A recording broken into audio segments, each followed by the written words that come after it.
You used to knock out 3 mile runs like it was nothing. But now every step feels like your Achilles tendon is tearing apart.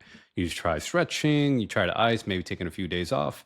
You even try to like pain pills, but yet the pain keeps coming back. If that sounds familiar, you're not broken. In this video, I'm going to show you exact strategy I used to help a fellow veteran beat Achilles tendon pain and get back to running without wrecking his body. I'm Dr. Ray Peralta, physical therapist, exercise physiologist, and run coach, and I'm a Marine veteran. Over the past 10 years, I've helped hundreds of people, from runners to everyday athletes, overcome injuries and get back to doing what they love, pain-free. I'm going to walk you through how I helped, let's call this guy Dave, a veteran in his late 40s who beat recurring Achilles tendonitis and get back to running pain-free. So there are three key phases we followed. Calm the tendon down. 2, rebuild the tendon strength the right way, tendon loading, and ease back into running with a proven method. We also cleaned up a few lifestyle habits that were holding him back. So, why Achilles pain happens? Achilles tendon pain or tendinopathy is more common than most people think. Roughly 24% of athletes deal with it at some point, and roughly 6% of the general population experiences it. And if you're over 50 and active, your risk is even higher. And for veterans who still love to stay active but aren't training like they used to, it could creep back in quickly, especially if their tendon has already been overloaded, already overuse injuries from past micro injuries or past stressors. And then one day you just overload it, and then you get in a full-on flare-up or full-on injury of the Achilles tendon. And that was the case with Dave, right? He ran a little bit, but the one day he pushed his pace, tried to do some speed work, and boom, blew out the Achilles tendon. So Dave was a former Marine in his late 40s, came to me with this recurrent Achilles tendon pain. He would take some time off, it would come back, and then eventually got really bad that he wanted help. Um, and he was stuck in this pain boom bust cycle where he would again rest, but then the pain would just blow up again. And he was frustrated, like maybe he thought that he should just quit running altogether. But with the right strategy and patience, we got him back to running 3 miles pain free. So, step one, we had to calm the tendon down. First, we stopped the activities that were flaring it up. So, in this case, no running. We swapped running for low impact cardio. See, a lot of people don't realize that running is high impact. Even if you're going jogging, if you're going slow, that's still 2 to 3 times body weight going through your body.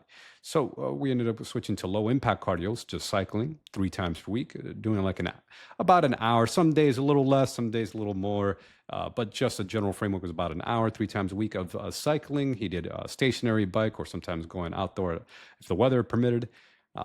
And then we also had to tone back the walking. He used to do big walking. He liked to hike a lot around the city. So we decreased that a bit as well, kept his walking at the basic level for everyday life.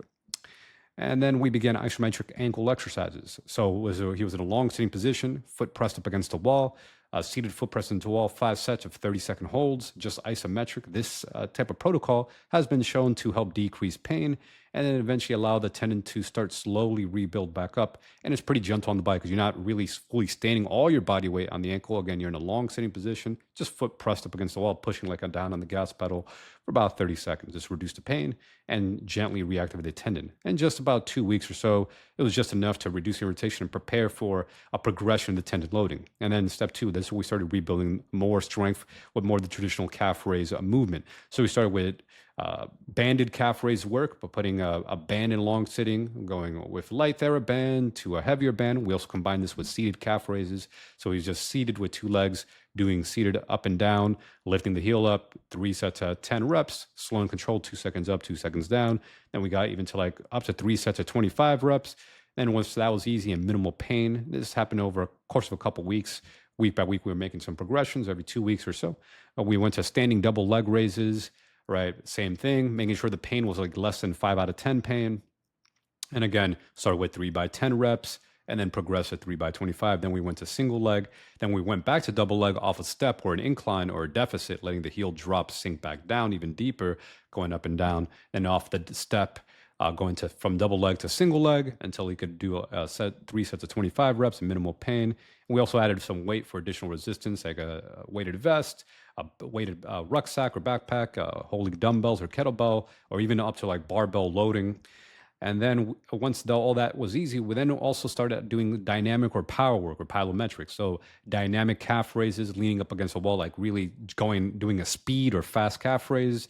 We also then started doing jump rope to really work on the recoil or the bounce of the ankle tendon, the Achilles tendon, keeping the leg stiff, the knee stiff as he was just bouncing up and down on the Achilles tendon.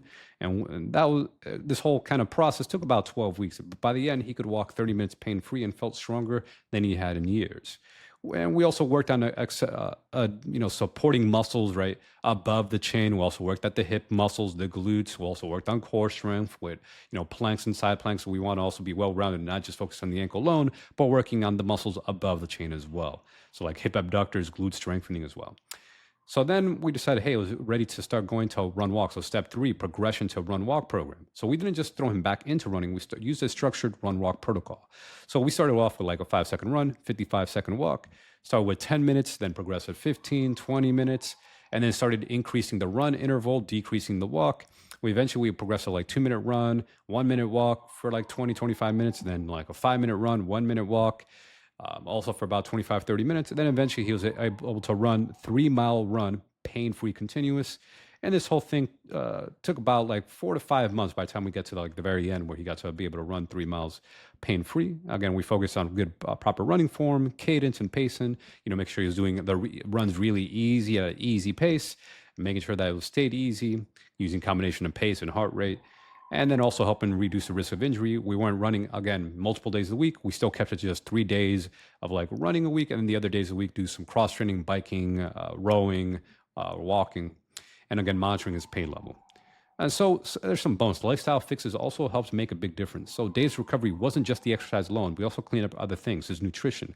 He switched from like eating junk food, he was eating like McDonald's all the time, to a Mediterranean style diet, right? Cut out the junk food, the processed high fatty foods, to a Mediterranean diet, more plant fruits and veggies in his diet, doing some fish as well, some olive oil. He lost 10 pounds during our time working together, and also had less stress on his Achilles tendon. And he actually said, hey, he just felt better and felt easier to work out.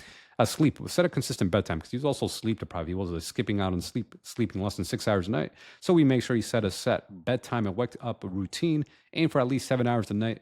And then that also helped with his recovery, felt more fresh for his workouts. And then cross training, strength training for his glutes, hamstring, and quads. Again, a lot of people just would focus on the injured body part, ignoring the rest of the body. You still want to train the rest of your body. You could work around your injury. Obviously, still train your upper body, still train your core, train your hips, your muscles around your knee, right? All these muscles help support proper run mechanic.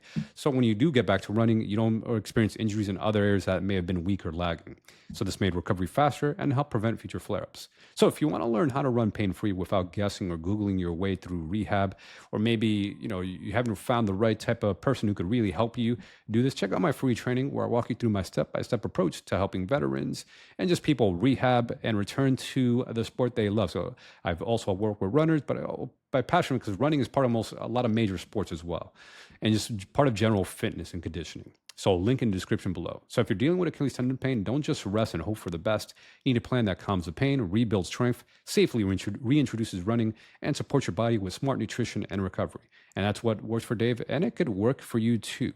So if you like this video, hit thumbs up, subscribe for more real strategies to stay strong, pain-free, and run for life.